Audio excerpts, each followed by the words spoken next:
TJ, do you have your cup rule book? Yeah, it's right here. Throw it out. Are you sure? I just got my cup and I have to throw it out? It's game 5 of the finals, TJ. Throw out the damn book. Hell yeah. I got to be a little more gentle because I got the electronic copy, but there we go. Rulebook's gone. Game 5 of finals for Cup. For the first time ever, our best of 5 has gone all the way. I wish I'd known I could have been gentle because I did just break something. Game 5, baby. Cup will cover it. It's under the insurance. We all got our notebooks insured. Will not. No one could take us all the way to Game 5 off the back of a Game 4 where they just denied Barrage any of the team fights that they normally love. Barrage drafted their Rel Nocturne full engage again and could not get to activate it. Now, let's talk about the ban phase as NoOrg start with first pick. I have to imagine this is a Rel first cycle, right? That's what we've seen every time so far. Both teams really prioritize that heavy engage coming out from their support. We also could potentially see the Udyr first pick for Anda if he's still feeling very strong on that pick. But considering how well he's been able to perform on pretty much any jungler he's been given, I would prefer the Rel. Oh. To go for the other half of that Rel Kai'Sa duo. Take away the Kai'Sa, saying pick up the Rel if you want, but what are you going to put behind it, Barrage? Barrage now have the opportunity, I think most interestingly, to steal away the Udyr behind this Rel pick if they'd like to. They will similarly prioritize that Rel, and yes, they do steal away the Udyr. I am so clever tonight. Okay, so that Udyr means we got to see something else from Anda. First, though, they're going to lock in the Alistar to back up the Kai'Sa in that bot lane. I want to see what they're bringing to bear in this jungle, because it will define the NoOrg comp. I think they're going to save it for the time being. Interesting to see them lock in the Gnar. I think that's because last time we saw Barrage get to second phase when NoOrg hadn't picked the top laner, it was double top lane bans Gnar Riven right away. So Viper going to be able to get a pick he's not only comfortable on, but incredibly talented on. And just pretty much all his picks, to be fair. But Matt, I'm interested in seeing what Barrage. Okay, so I wanted to know if we'd see the Jinx here. We do get the Aatrox ban out. So if I'm NoOrg right now, Jinx is on my ban list right here. Aatrox will be picked up first because it would obviously be on the list. PCL is so good at Aatrox and he's so good at Camille that every single time NoOrg are banning out those two champions and hoping for the best. Got to get rid of Jinx in this cycle if you're NoOrg. 100%. If you're Barrage, I think you're targeting Anda and 5-Fire. I would almost say it's not really worth targeting 5-Fire. They do already have the Azir banned out, but he'll be good on whatever. He can pull out like a Zoe here and be absolutely fine if they want to draft a traditional front-to-back comp. There's your Jinx. I think it's tough because I think you could say that about both 5-Fire and Anda. Like, they split the difference and they ban out. They're like, yeah, Olaf's still like tier 1 jungle. Let's get that away, I guess. But Anda's going to be good on pretty much anything you give him unless it's late game. I like the Olaf ban, though, because it denies a certain aggression past the Rel. I find Olaf works really well into Rel. And Rel Aatrox as two frontliners are very reliant on CC, and Olaf kind of destroys both of them. We do get a Orianna ban here, and that is curious to me. This pretty much confirms to me we're going to see 5-Fire flex outside of Standard. I am looking for Zoe in a Game 5 of Finals. I want to see 5-Fire pull out his staple. Barrage on the opposite side. Go Jhin. Interesting. With Jinx banned out, it makes sense, but it will put a lot of emphasis on Gorka's early game. If this Jhin doesn't get off to a strong start, if this Jhin gets bullied by Kai'Sa Alistar, then the game may very well be over. This is Gorka's wheelhouse, though. I'm super confident in this pick for Barrage. This is, I would say, the #1 pick on which Gorka has performed in the past. Outside of Kai'Sa, yes, that Jinx has been coming into meta more recently, and we have seen Gorka play well on that in the last series yesterday. But before that, Jhin was his #2. Anda gets his Nidalee. Okay, just complete the trifecta. Give me 5-Fire, Zoe, APA Asol, and I am happy as a clam. Oh, don't do this. That's less fun. This would also delight me. This is mid-set. Okay. 5-Fire ran it previously. It looked real good, real weird, but real good. So we are getting mid-set in Game 5, and this is just an APA pick. We get to find out what he wants to bring to the mid lane versus Set. He has to pay attention to the jungle 2v2 as well. He's going to have an Udyr on his side facing into that Nidalee. Could run that Thank you very much. that he ran in game number 3. There it is! The run back. Veigar takes to the mid lane again for Barrage, but this time they have additional threats. They do have the Rel, they do have the Jhin, they do have the Aatrox, and it all comes down to this. They have to win this game. Both teams do. It is Game 5. We finally get to see the final game of the best of 5 with the Cup Finals. I'm excited. This is the combination with which they won their game number 3. This was when it was looking like they would completely sweep out No Org. This, I would argue, is the best composition Barrage could find here. It is maybe the best composition Barrage could find from the draft they were given. I think No Org have outdrafted them. I will say that. I really do like what No Org are bringing to bear.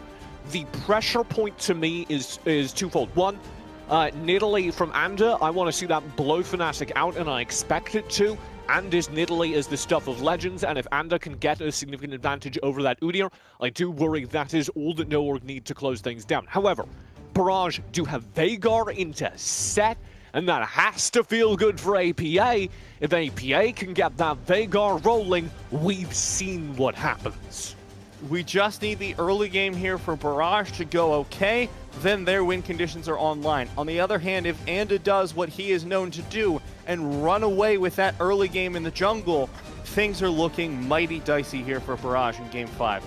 And underneath that all, you know, we're talking about the mid-jungle deal, because that sure is where this series has been decided, but we have two absolutely banging lanes across the map. You have the top lane, where Viper and PCL are going at it again on two of their most comfortable picks. It's going to be Nara into Aatrox. And down on the bottom side of the map, it's a Kai'Sa Alistar lane versus Jhin Rel. You could not ask for a better draft come Game 5. I'm so excited, TJ. I want to see 5-Fire Set. You seem really big on it. I personally have not seen a ton of Set mids that light my ideas on fire. But in the way that I've heard you talk about 5-Fires, I'm in. I'm looking forward to it. Well, but more importantly, APA's Veigar again. It was a treat earlier on in the series. This is where I want to look. This mid lane is what's exciting to me. It is all down to 5-Fire being able to pull out that extra 10% because Veigar into Set by itself is real rough. That is real rough for 5-Fire on paper. If he can find the close range engagements, and more importantly, a 5-Fire can control the rest of the map, provide value in the team fights, then they have an answer to blow out the mid game, deny Barrage what they love, and maybe take Cup this season, because this is it. At the end of this game, there will be no more Cup, Matt. Game 5, the end of Season 2. I'm looking forward to this one. I want to see very careful level 1s here. Don't decide this game on a dumb level 1. Make it count. And it looks like both teams feeling the pressure, going for that standard 5-point, making sure nothing crazy goes down. No hyper-aggressive level 1s. Thank God. I don't know. You say that, and then I'm like looking across the map. I'm seeing Anda positioning, and I'm getting sketched out. It really is. I want to hype up Anda as much as possible here, because this really is one of the things that has been so decisive across Cup this season for No Org is the strength of their jungler, and Anda is on one of his favorite champions here, where that strength, where that skill is most properly expressed. Yeah, I want to say Anda's Nidalee and Elise have been really showing dominance over the entire season. Just those early game, do a lot of damage to the enemy jungler, try and farm it out from there. Early ganks on the Elise and Nidalee as well. So Anda coming in on this pick, this is where we want to see him shine. His last series we saw with this Nidalee was fantastic. I need to see it again. And this is, you know, we're starting our tier 1s tomorrow. Mm-hmm. We're starting the second half of this scouting ground, proving ground circuit, I apologize, tomorrow. So everything these teams are playing for is real immediate. Norg and Barrage are both qualified, of course. They are real good teams. But you will see this matchup again. It would be really terrifying if that was also on the line. Sorry? It'd be real terrifying if that was also on the line. Whoever won this would get in. But luckily, both these teams fantastic, as we well know. Both of them are going to be able to easily get into that Tier 1 circuit. But from here, this is the further implication, other than just winning the championship, which of course is fantastic. Yeah, it is the further performance into those Tier 1s that we want to look for. We need to see these teams that can go all the way, not only against the rest of Amateur, but against Academy as well. I mean, let's not lose sight of the sick cup prize money on the line. We have a decent chunk here. And I have just gotten a message from our desk analyst, Smax. He's run the numbers. If Barrage win today, they get a bye in round 1 of the United Grand Prix tomorrow. Okay. So, adding the stakes on top of the prize money, on top of the title of the best team in Cup. A little bit more breathing room come United Grand Prix time. Firefire is like doing so fine in this lane. That will change. Has to play carefully. Yeah, the event horizon, cooldown will get shorter. That will change as we head into mid game. But for now, Firefire is doing what Firefire mid always does, and that is be uncomfortably good at controlling the map overall, although... Fnatic finds the stun. There's the event horizon. Winter flashes away. First blood goes to Value. Firefire makes it out of the fight. Fnatic trying to chase down as best he can. There's the additional move speed, but Firefire has that ghost popping. He can turn. And is here. The head smash comes in, and Fnatic will go out. No! He jumps over the wall. He may be able to find a way out of this yet. Void Seeker does not land. Neither does the second spear. What happens, Fnatic? No, not quite the execute. Anda will find it. But a valiant effort, for sure. And 2 assists over to Firefire. 1 kill to Value, 1 kill to Anda. Exactly the start that No Org were looking for here in Game 5. This is already a scary start. This is how No Org win games. They get those early leads on, and Barrage don't compensate in time. This was the major factor in the last game, because they just started getting ahead, and Barrage could not find that pivotal fight, could not find that pivot point in their mid game in order to come back into it. So No Org getting that lead this early on bodes really well for their chances. You could see a moment there where I believe it was Fnatic was real used to playing, or it must have been Winter because they just got deleted, was really used to playing against support sets, and they were like, Haymaker. What's a Haymaker gonna do to me? And Firefire just pops him already halfway to the Stride Breaker. Real scary stuff. I think it's really interesting as well. That fight could have gone a million different ways, and it's not really worth postulating on for too long. But I will say that if Fnatic had turned and stopped the back sooner, I think it may have been possible to catch Firefire. Because by the time Fnatic did come out, the rest of No Org was close by and was able to respond. But to be fair, it was not the plan to find Firefire there. It was a zero information play. They were just trying to punish Firefire's aggression. Firefire did have the information. Not that there were so many members of Barrage, but that his teammates were nearby. So Firefire survives the initial skirmish, and that is a bad sign, certainly for Barrage. But their chips are and were always stacked on APA, who, despite how much we hype up Firefire around here, has out-mid-laned him so far this series. Big doesn't have flash, but it looks like it's Winter who's going to be in trouble in this engage in the bottom side. Gorka.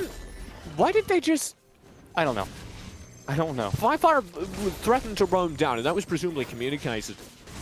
And I guess they didn't know where Anda was, so there was the threat of more, but nobody follows up on Winter's engage there. Anda's coming. Ooh. That was beautiful combo there from Firefire. Not going to be able to find the kill. Anda will, though. Primordial Burst, not quite enough to take down that set. Really, really fun sync up there because It makes it very easy for Anda to complete the kill. You might worry about suplexing people forward, but it sets up for that full combo with APA having to flash in order to not be just instantly punished by the slow that comes after the showstopper. Really, really clean stuff.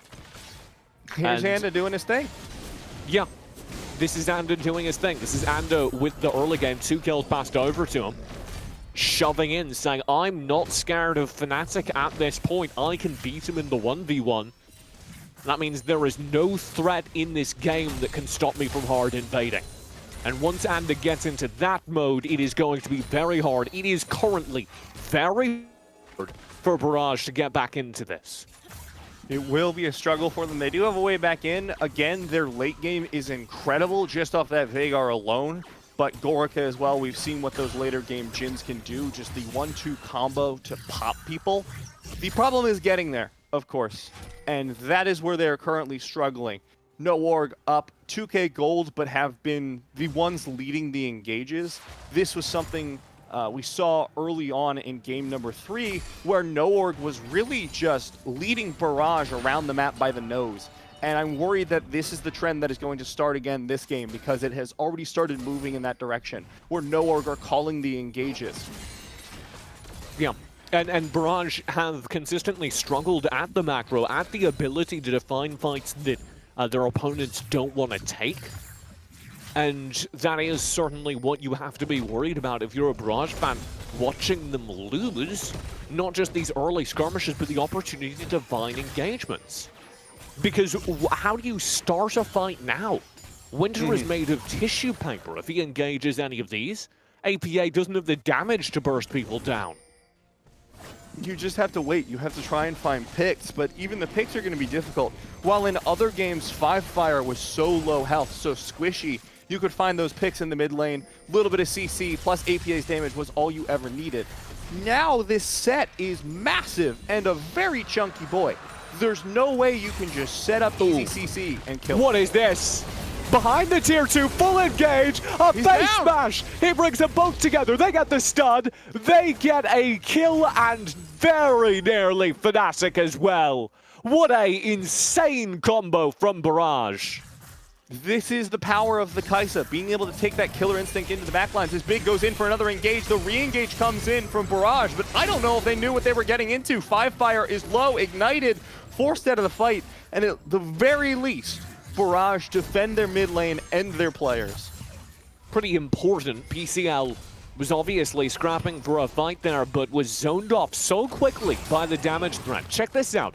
The killer instinct is synced up perfectly because 5Fire is able to find this setup. He then gets the stun value from the E and pulls 2 players in. They very nearly get Fnatic as well. I would be intensely curious how much HP he had at the end of that.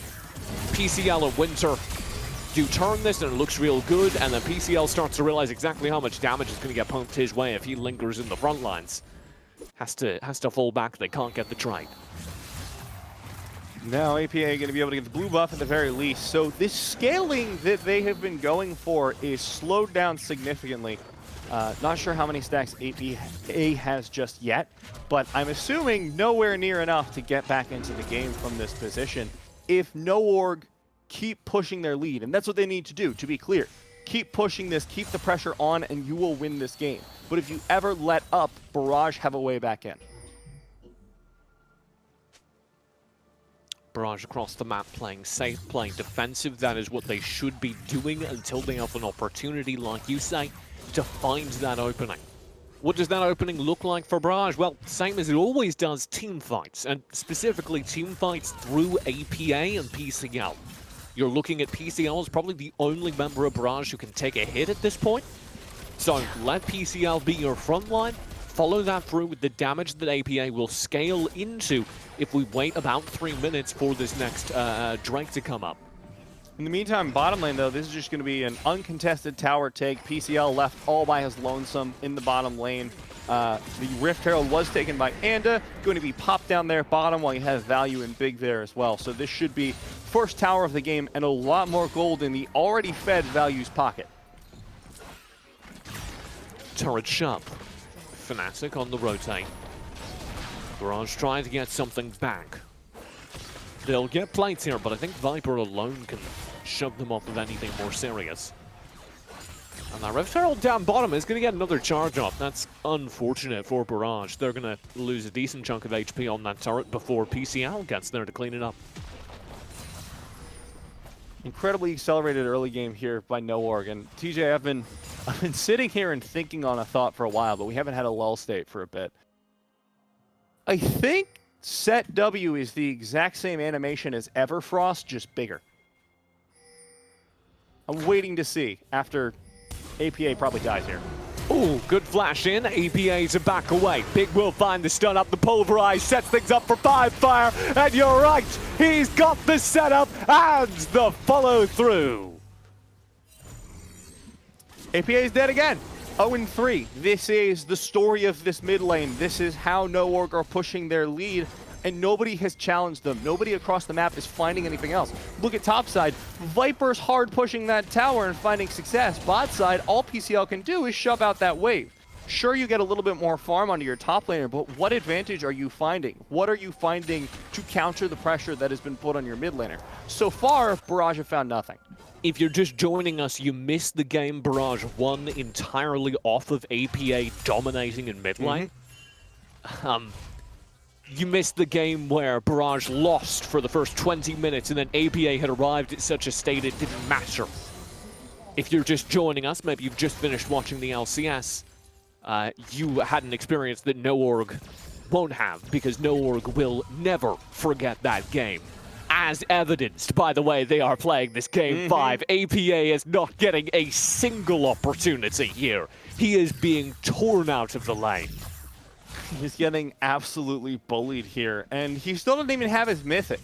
You look at the rest of the map, pretty much everyone on the side of NoOrg has their mythic, but the only one with it on Barrage is Gorica. So APA, 88 stacks on the queue. I believe this is a bit slower pace than his last game on this Veigar, as evidenced by the fact that he's 0-3, to be fair.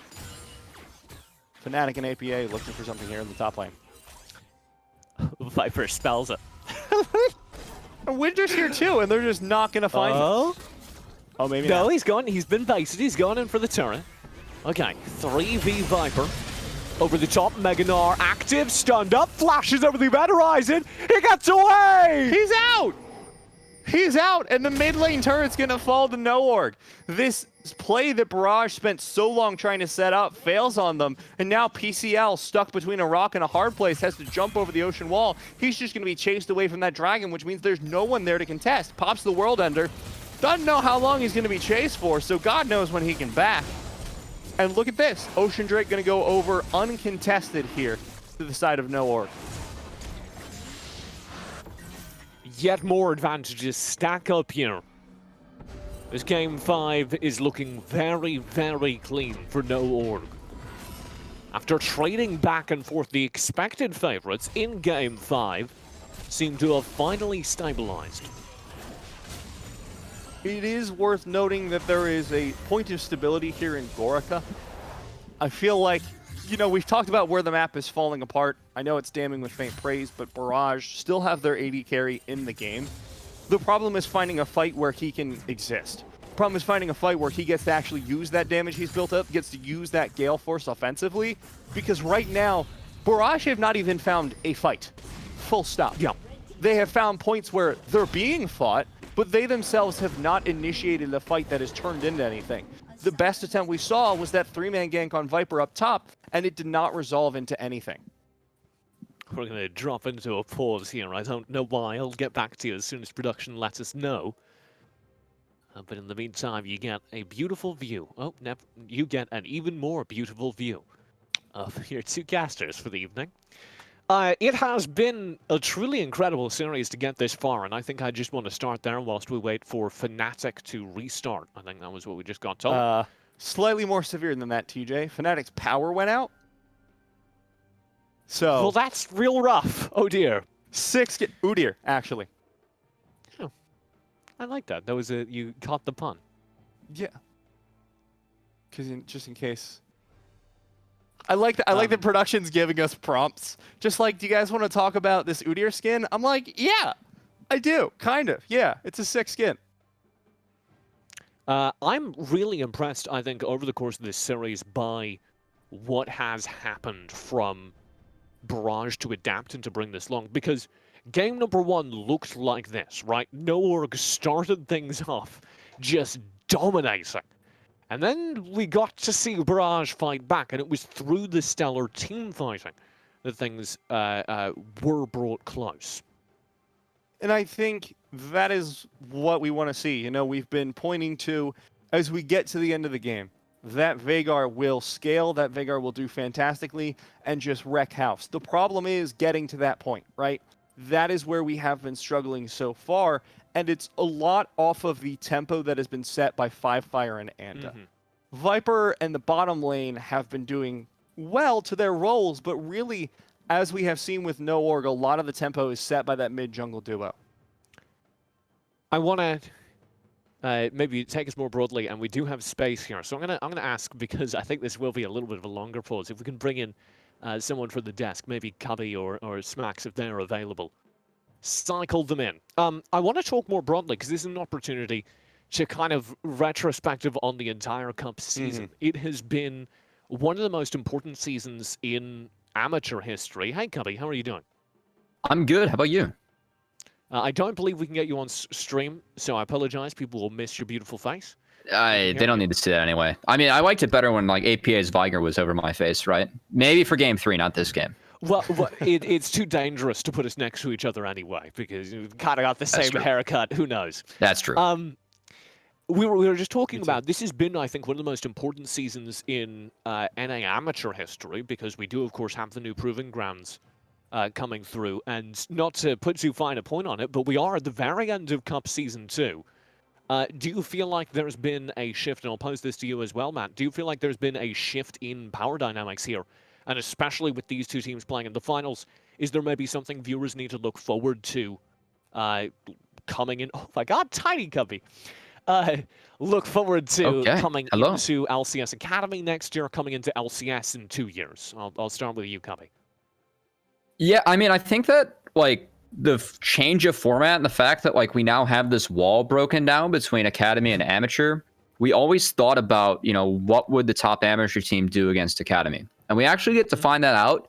And when we're looking at NoOrg, I think that NoOrg, like, they've kind of underperformed and Barrage has overperformed today. But I think that NoOrg, like, if you are an academy team and you are at bottom 4, you should legitimately be scared of these guys. Like, I think they are straight up going to knock out whatever academy team they face for the first tier 1. If they somehow don't qualify, then the second tier 1. Like, I think that these guys are a top level academy team, and they're going to prove that really quickly. And the fact that the format did change and allows for all these like former pros to come down and play amateur, I think is huge, right?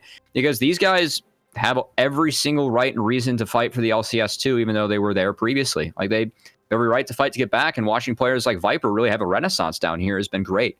And so I think it's been a really important part of like the fact that amateur's changing, and I think I'm really interested to see what happens once these academy teams get involved, because I think they have a lot to be scared of. And I think going off that, it's not just the breaking down the barriers and that, you know, these teams are actually fighting and they actually have to compete. But one of the big things that I remember hearing last season was from teams that academy teams just did not have an interest in scrimming amateur teams. And they felt that that was, as a result, bad practice that they were not getting. Like, that was important practice to these amateur teams that they were not having access to, because a lot of coaches were just deciding, you know, we don't feel this is worth it for our team's time. But now that they're going to be directly competing, there is a benefit, a marked benefit to these academy teams playing against amateur. And taking that one step further, collegiate has now been brought into the mix, because they have been really underlooked, but teams like Winthrop and Maryville, I think, being brought into the mix on organizations like Cup and tournaments like UGP coming up in the next few days, I think is really huge to bringing up their legitimacy and bringing up their viewed level of play. I think one of the other kind of things to pluck from the last 2 seasons, there have only been 2 seasons of Cup, but we've been lucky enough to be at the forefront of the changing amateur and academy ecosystem across both those seasons, because our first season was the first season there was an SGC. In the first season, there was a scouting grounds circuit that officially provided a path to proving grounds, or scouting grounds, as it was then known, for amateur teams. And Cubby, you probably have a more nuanced take on this as an actual coach and analyst, but I feel there was a very tangible impact that had, that providing standardized competition had on not just Academy, but also the LCS. We've seen a wave of promotions, and I don't want to get too mean, but also maybe some cuts that were overdue. Yeah, I think a part of that's like the fact that revenue was down for NBA teams, which like support half the league, and so they were forced to like bring up talent instead of import. I think that is one reason. I think another reason is the fact that, you know, this has been growing down in amateur, and there are more eyes on this, and especially with the format change, like once again, Academy scouts and LCS orgs are now going to be forced to compete against amateur teams. It's only going to help as more and more people rise up. And I mean, hopefully, like, we always hope that these guys put their best foot forward and the best players rise up. And I think tonight's been a good example of that. Even though I think that no org haven't played their best league, I mean, the steps that Barrage have taken tonight, they look fantastic compared to what I've seen from them previously. It's really fun to like watch their unique style kind of work out against no org. So I think that like Academy teams, they have a lot to worry about, and I think that they have a lot more to compete for as we do move through this format as well as we head into T1s, as Evil Cubby's now back. My favorite thing about Evil Cubby is he always manifests right before we go into game. If you've been watching our desks, literally every time you get all the way through the segment just fine in the last 30 seconds. Why are the eyes always fine? It's literally your entire face except for the eyes. And they peer at you. They glare into your soul. But I'm sorry to scare you guys now on a call with you instead of just watching the desk. It's not okay. good. It's a little bit more relatable because we can still hear you directly. But I do want to say one of the things that I've been super excited for this season compared to last season was we, of course, celebrated that Niles and Iconic were picked up by Golden Guardians. And that was like a fantastic achievement for the amateur scene because it'd been a long time since someone was plucked out of an existing team and they were like, yeah, this is your chance. And they've been doing fantastic. And I think a strong reason for that was that the Maryville team and players have done fantastic jobs branding. And now I think that the scene overall has given more legitimacy. It has been giving opportunities for players and teams to further focus on that branding in the same way that Niles and Iconic and Maryville were able to throughout the last season. So I think this is a great equalizer coming into scouting because more people will be able to put their names out there. And that is something that I'm excited for. More people have the time now that there is funding secured essentially for the scene.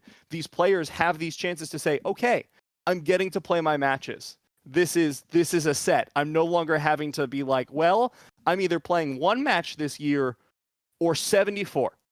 I don't know which. But now they can say, okay, I'm going to be a player for the next year. I have this guaranteed pretty much. Let's focus on my branding. What do I want to talk about? What do I want to be? And how do I want to present myself to teams? Because it is an important part of being scouted and being out there and being an LCS player. You have to be forward facing now. And I think giving those players the space to develop that opportunity for themselves is super important and super gratifying to see. Okay. Matt, I have bad news. Okay. It's show and tell time. What do you got on that cabinet behind you? Okay. I've got... See, this is why I have a backdrop. You can't do this to me. Wait, what's behind that? What's behind that?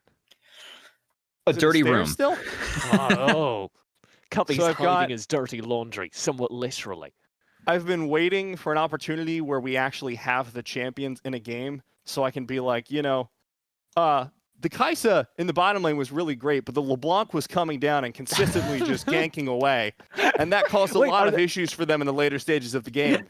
But I haven't had an opportunity. I've been waiting all season. I have like been primed and ready to go back there and grab stuff, but I have never been granted the opportunity.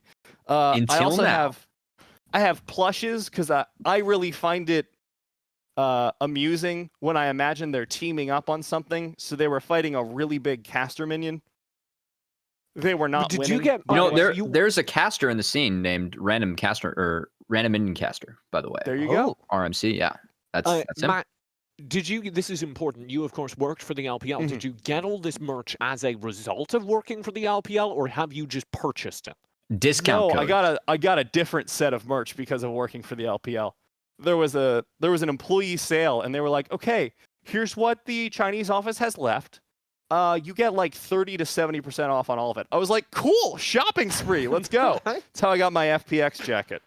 I also have, this is random. Oh, he's caster. jamming. Yeah, I gave him a he's just jamming. headset so that he could. I should keep this. This is cute. This is like a really cute vibe. Leave it there. I'm disappointed now because I don't have any like League of Legends. I can show you Arena of Valor merch, but Do it. Do you still have like the coin? Unrelated. I do still have the coin. What is the coin? As someone not familiar for the game, and as I familiarize chat, TJ cast the World Finals of Arena of Valor, a mobile game. It's a very good caster. A mobile MOBA, also by Tencent. Okay, so they sent me a coin. It comes in a little case, which is covered in. That's fancy. Now. That's pretty bougie. And it's got one of the characters on it, and it says Butterfly. Is that the character? Yeah, that's the name of the character. That's cool. And I never got the point of that, because if you've got a collectible coin for a video game, you presumably know what character is on it. You know, like the coin collector you sell it to, like way down the line to make your retirement happen. I'm sure this is going to be really valuable in like 30 years. Oh, yeah. I'm really feeling that Arena of Valor. That's TJ's retirement right there. That's the 401k. I've got two of them, because they sent me one when they didn't hire me for the ESL Pro League for the first season. They didn't hire me for the ESL Pro League because of like a communication issue. And they were like, damn, we forgot to send your resume to this guy, and anyway, have a coin. And so that was my like consolation prize. And then when they eventually, after I got on that Pro League, I worked on it for like 2 seasons, and after that they canceled the entire show, and they send me another coin. And so I associate coins with bad luck now. That's their I'm sorry coin. I don't know why they. I have two. You asked what was behind the shelf. This is Foxy. Mm-hmm. She's a little grandma, also a little gremlin. It's very cute. Yeah, she's 11. As she's always. A corgi. She does not know why she's being held in front of the camera, as you can see. She's a little terrified, but she's safe and supported, you know? She's doing it for the fans. As things move on, I do have an update from Twitter. Fnatic says, got knockoutted, IRL, BG. And I said, come back soon, and, send him a bear hug, because, bears. It's Cubby. And he said about that. Oh, no. For the chat, that's why we're going on a little bit more of longer tangents and showing dogs, as we might be in for a long night. Hey, you want to see my pass for Gamescom? That's also on this desk. I do. I don't know why. What's on it? I was a player at Gamescom because they didn't schedule the event right, and they didn't have any passes for the casters. Interesting. So I showed up, and I was like, I'm here to cast, and they were like, what's that? Oh, we got replays now. Replay? Look at this. So Fnatic probably should have said that his power went out here, because I think he finds himself on the wrong side of the map. He should have just unplugged his computer. He should. The monitor was off for this one. Real rough. How have you been feeling about this final game as you've been watching it? Because obviously things are looking real up for NoOrg. Honestly, I'm like, this is the style that we want to see from NoOrg, right? The fact that they are really attacking and showing up. I think that Firefire, on the set, obviously APA did get counterpicked, but they've been doing a really good job as a team of punishing it.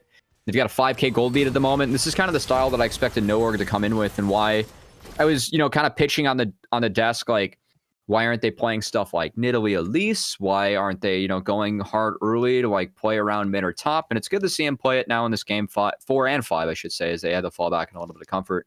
Might have been practicing some stuff to get used to playing against some of those academy teams. As obviously introducing those, I still think that NoOrg's better, but it does up the level of competition that we have. So we do move further into proving grounds, into the tier 1s. I was looking for other things to hold up on camera, and I found these notes from the first League of Legends casts I ever did. Oh, nice. Because I cast. Are they legible still? Sorry? Are they like legible? Do you understand? Are they good prep? Yeah. Or mine are not. Nobody can read mine. I'm a doctor. Oh, that's not going to work. Nobody can read those. Can I Great hold work, it like TJ. here? Nobody can read my notes because they glow. Yeah, Too- TJ's too handwriting brilliant. is like Your handwriting notoriously is hard to still read. better than mine. Really? Oh no, Cubby. Oh. That's kind of astonishing. Yeah. These are the. This was like a year ago that Yeah, I no, took we're- these because I was just learning League of Legends for the first time, and it's just stuff like, oh man, these games sure are longer than mobile esports, which are 10 minutes long. I need to chill out a bit. those are like Stuff best like of that. sevens, right? Like when you're doing those World Finals. Yeah, and they had a rule called global ban pick, where if you play a champion once during the series, it can't be played again. Wait, for real? How many Yes. champions were in the game? I mean, it's similar size to the league roster. Oh, but in if 7 you- games? Yeah, so if you What if pick you Ari lost? if you pick Ari during game 1, then you cannot play Ari again throughout the series. What about the Was- other team? Can they play that champ? They can play that. Okay. Interesting. That'd be wild for League. It was a lot of fun because it meant that you got variety even in the World Finals. It wasn't just the same characters. But I don't think it was very good for competition. So Yeah. I always kind of enjoyed like it. the micro adaptions, like as you like move through. It's been fun to like watch these two teams kind of pivot Yeah. throughout these 5 games. I found another show and tell. Okay. Ooh. This was my ID card for the old studio for LPL. Nice To Twitter clarify profile for there. anyone who doesn't like stalk the LPL casters' Twitters, last year we moved into a new studio. We had one about an hour north from us. I'm forgetting the city name right now, but anyways, we were kind of like the English cast was kind of like the stepbrother who gets ignored at events, where we were Right. like given one room, but they were just like, "You guys need ID cards?" I don't know if we can swing that, Chief. So I got this blank ID card first, Wait, and then no, they it has your gave face. me- I see that. Yeah, but you can see that got printed later. That got printed like a month later because they were just like, we can't, no. And of course, the English side, we were trying to do everything we could. But the other side, you can see they just gave me a blank card. It's just So like- for like 2 months, we had to get in the studio with these blank cards, and it was always so funny too. That's the because- ultimate code. Yeah, to anyone who doesn't know, and like, there's no reason to know, but a lot of us really Oh. like to play. Uh-oh. When we dress up on air, you know, they only see the tops, right? right. They only see our So- tops. So a lot of us will wear a dress shirt and then like sweats. So I did full suits for the LPL. All of us did except for Raz because he's a fashion icon. And we were doing full suits, but I would do like full suit, and then my producer said, "You got to tuck that in." So I tuck it into my athletic shorts. And my favorite thing was always walking into the bathroom and someone else being there, looking at my outfit, and then being perplexed. This was the only time you'd run into other people, because otherwise we'd be in our little walled-off studio. But my favorite thing was always the looks other people gave when they were like, "That's not what an outfit looks like." Western is crazy. We do have a little bit of Mundo dodgeball on screen between our host Rafa and our analyst Smax. All right, so Smax was master tier. Rafa's peaked like plat. So I think I've got my favorite. You're saying Smax should own this game? I've got my favorite, that's for sure. So, Matt, we always did standing desks at the Arena of Valor events. It was always Rafa's come back. It was always a standing desk, and my problem is that I'm too bloody tall for standing desks. If I stand up behind a desk, you can see the top of my trousers. So I could never get away with wearing shorts or sweatpants or anything like that. Yeah, I was lucky we had sitting desks, but the caveat was always that, like you, I'm tall, but you're like a few inches taller than me. You're like quietly a giant. I was sitting, and we'd have to adjust the seats, right, so that we'd be roughly even. So I'd always be sitting like with a knee up. I'd just be like, "Yup, this is real comfortable. Thanks, guys. This is a lot of fun." And that was my sitting desk memory. But at least I could always wear sweats. It was just really uncomfortable because the table curved like this. So I just have my knee up into this section and be like, "Fantastic. Love being on desk. Love being on camera. Is the game ready, producer? Or can we... Can I get out of this shot I need real to quick? stand. I need to stand. Let me get up, please." Have you ever done a LAN event, Cubby? Have you ever done a studio event? I started casting right after COVID hit. Oh no! Yeah, so I've only been doing this for like 9 months. It's the right time to start, honestly. This is my studio. As you can tell, it's very nice. There's a lot of money has been put into this divider that is totally meant for the laundry room and not where I'm at. I like Alex, Mad Magical. If you ever see him cast, oh he's yeah, like a floral print divider. It's nice. I have to say, he's beating you on that one.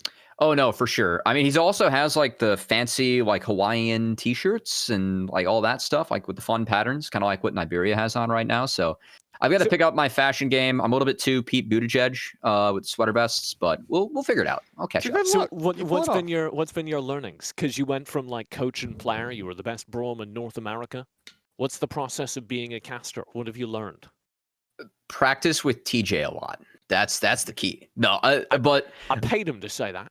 Yeah, that's true. I appreciate that. But no, I think that like I like never really thought about like what makes a good broadcast, and once I started thinking about it, it's like you just have to kind of innovate and figure out like what works for you and like what you actually want to do. So there's like a lot more creative freedom in here and a lot of ideas like you have to work through. But I find it very interesting, and it's been fun like doing it for the last 9-10 months now. As Cup Season 1 was like kind of the first bigger, more involved gig I was able to like be a part of. So, and yeah, we're back for Season 2. Now going through a pause. Hooray! Now going through a pause. Oh dear. Okay, so we haven't just gotten word. Yeah, we haven't just gotten word. Unfortunately, can we show it on screen just for the great times? We can talk through it as it plays. This will be, unfortunately, a forfeit grand finals for Barrage. Fnatic has lost his power if you are just joining us. Oh, and man. He has not been able to reconnect. He has not been able to get power restored. And as a result, they will lose this series. I think they had a good showing regardless, though. I want Barrage and their players to come out of this heads held high, because a lot of us were thinking that there was no way Barrage put up a fight against NoOrg because NoOrg is such a dominant team, right? They're going out Barrage fashion. Yeah, exactly the way they would want to go out in a team fight. But I mean, kind of exactly. We never expected them to PCL come this for the far touchdown. PCL's gotten away. He's going for it. He's still going. He's still going. Over the blast cone. Into the Nexus. Cummy's almost made it. He's most of the way there. Nope. Viper, the last interceptor. Off of the respawn. He's AFK. PCL. Touchdown. Touchdown. Yeah. Touchdown. Oh, man. Well, this is a real buzzkill, but I think that Barrage should still feel great about this, and it stinks because they had a chance to not play a best of series to the death tomorrow, but unfortunately, they're still gonna have to play that series, and hopefully Fnatic's power can come back to that. Yeah. So, to clarify, for anyone just joining us, Barrage did have to forfeit this. Their jungler did lose power in their home, unfortunately. Well, to be honest, I think Barrage have won with a touchdown. It's a mental victory. See, the problem there was that there wasn't enough itemization for it. API. Well, if they'd not enough tiers and Barrage's not build. enough imports, to be honest. Yeah. Oh. We're really getting the McDonald's memes now. Look at all the tiers. That's 3. PCL's running the back. They're scaling for the late game. This was a great decision. Man. I'm so happy we could go out like this. Cup, ending on the memes. I don't know who summoned the Rift Herald, but that was also a great choice.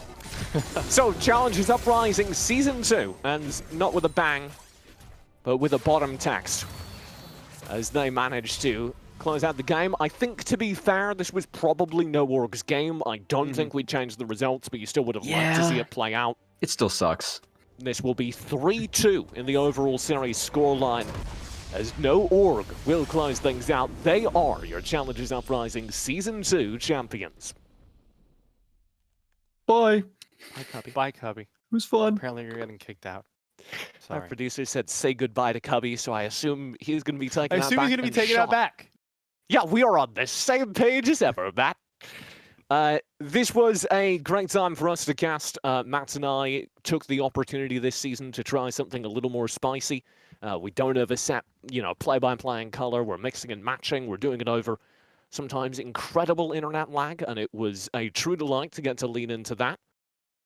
So I hope you all have enjoyed. We will be calling some games on the upcoming United Grand Prix. So you can catch us there. You can also catch most of the teams that have played here. Well, the best teams that played here tomorrow on that UGP broadcast, if you'd like to keep following the Scouting Grounds action.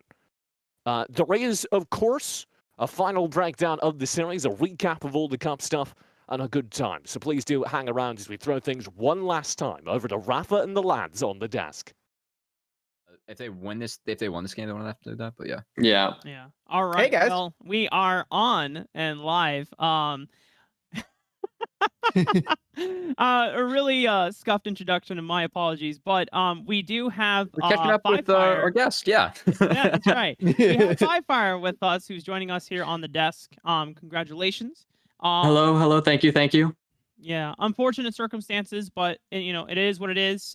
This will solidify you guys as not only two-time winners of, or yourself, Aiden, two-time winners of Cup, but also three. I'm losing my words here. Let me just throw it to you, Aiden. As we are looking forward after Cup, I want to get your thoughts about upcoming UGP Tier 1 tournament, which does start tomorrow. You guys get the day off, but for Barrage, they will be playing against C9 Amateur. And based on how they played today, how do you take their chances against C9?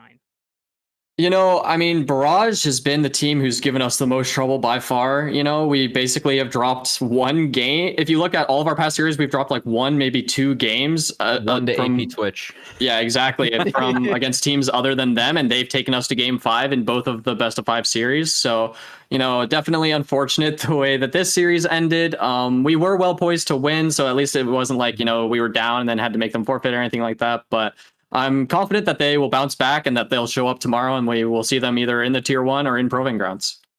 Yeah, and moving forward, something that we've talked about since the first episode of the Proving Grounds pod with you. This entire season for your team has kind of been about let's take it to the academy teams, and this is finally you get your first shot. You have that bye. You're one best of 3 victory away from probably going toe to toe with an academy team right off the bat, and they are in the bracket.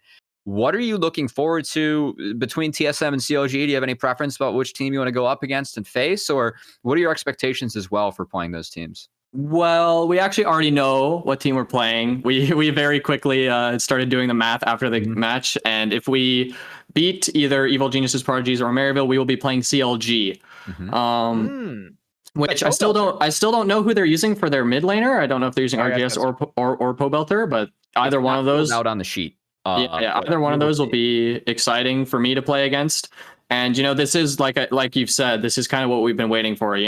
We've been waiting for our opportunity, our chances to really prove ourselves against these academy teams, prove and show that amateur is good, and it's not some as all of them are calling it, this gulag, right?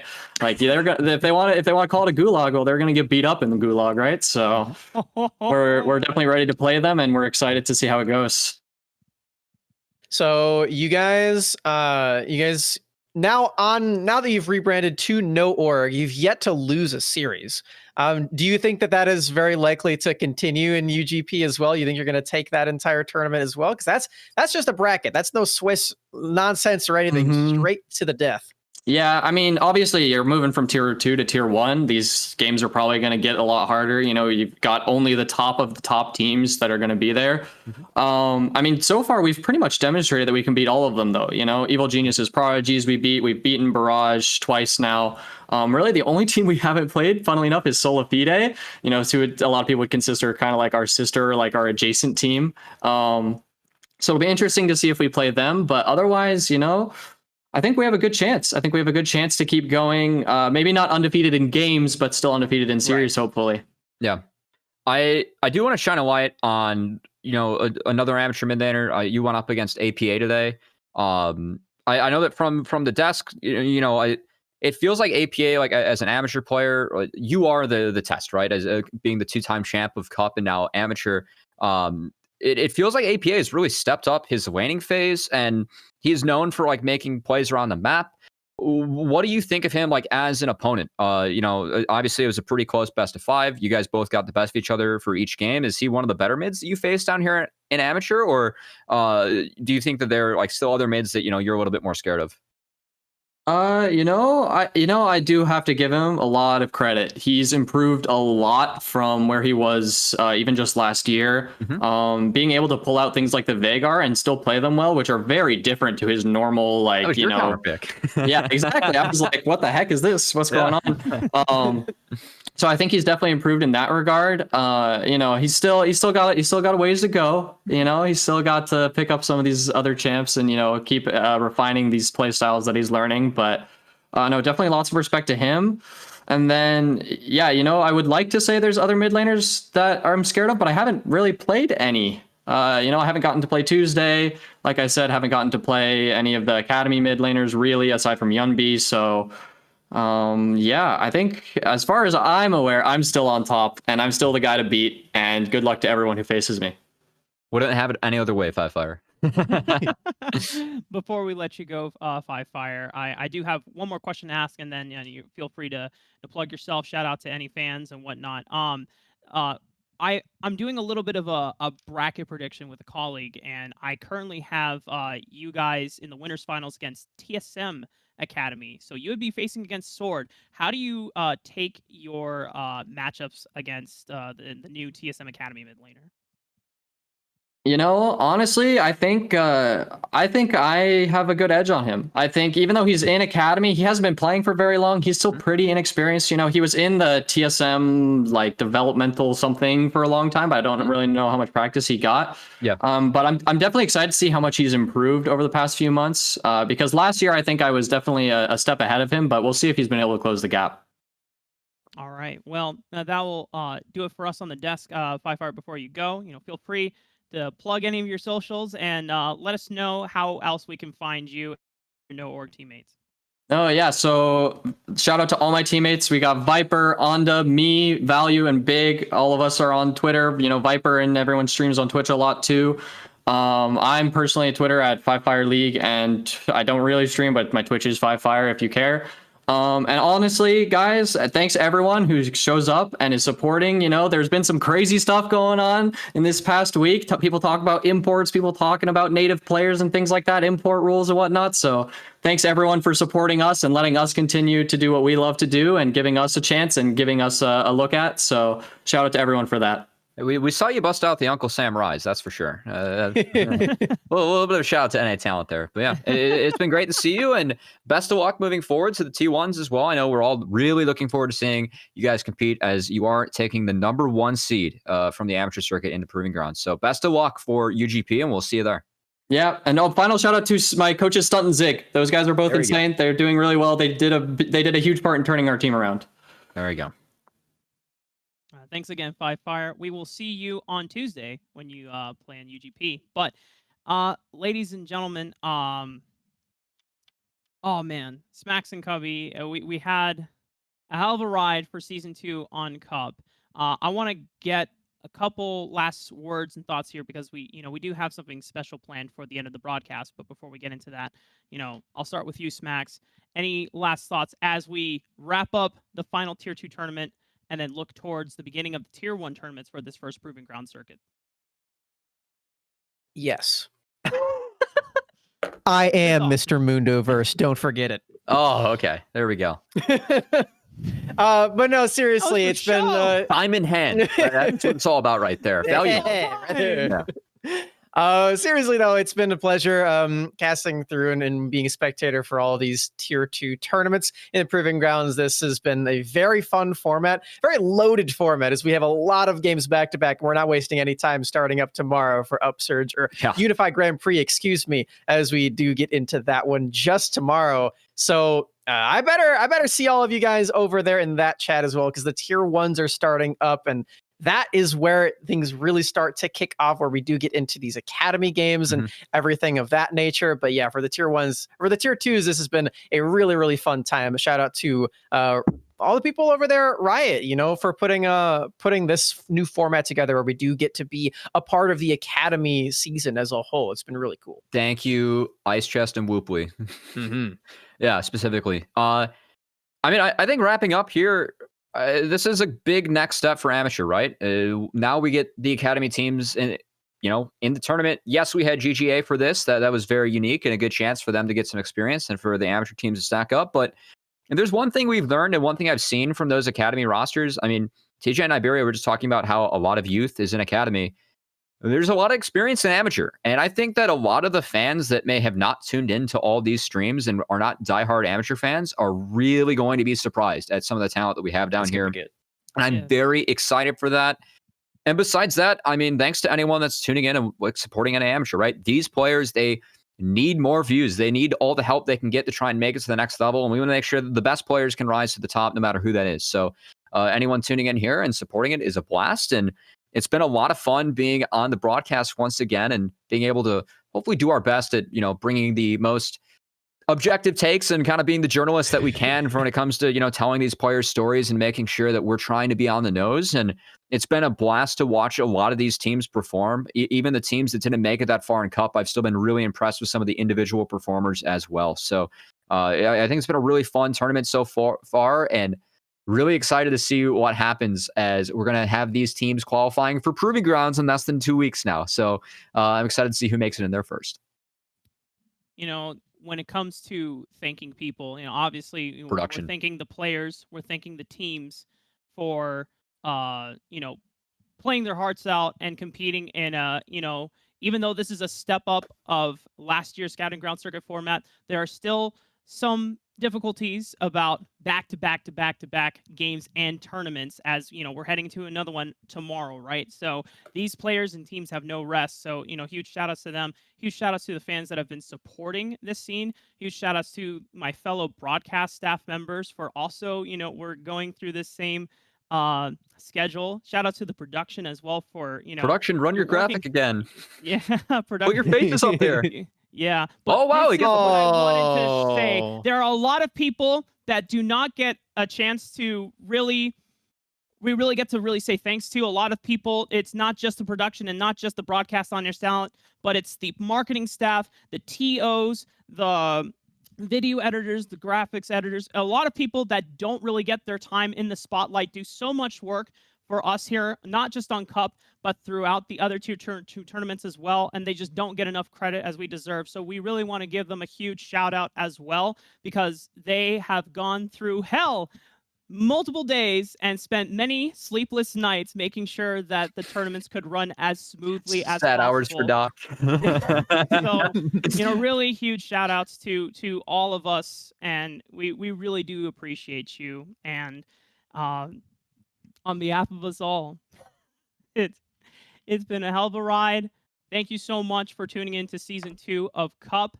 Please continue supporting the amateur scene starting on twitch.tv/academy and twitch.tv/upsurge esports, as we will be continuing the Tier 1 tournaments starting tomorrow. Have a good night, everyone.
The problems with Academy and things like that, and people cancel scrims all the time, it's not professional, there's all these problems with the Academy system, and another problem, I think, is just the quality of players that they're putting in there.